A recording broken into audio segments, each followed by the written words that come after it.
عباد بن عبداللہ بن زبیر رضی اللہ تعالی عنہ کہتے ہیں کہ ایک مرتبہ میں حضرت عائشہ رضی اللہ تعالی عنہا کے پاس تھا۔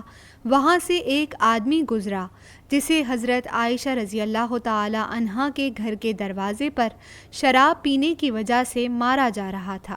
حضرت عائشہ رضی اللہ تعالی عنہا نے جب لوگوں کی آہٹ سنی تو پوچھا کہ یہ کیا ماجرا ہے؟ میں نے بتایا کہ ایک آدمی کو شراب کے نشے میں مدہوش پکڑ لیا گیا ہے، اسے مارا جا رہا ہے۔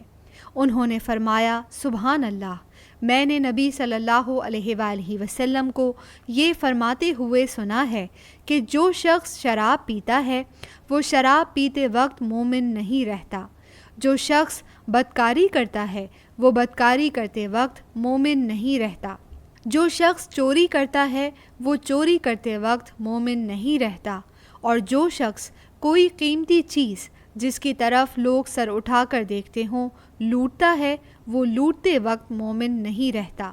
اس لیے تم ان کاموں سے بچو۔ مسند احمد حدیث نمبر 23981۔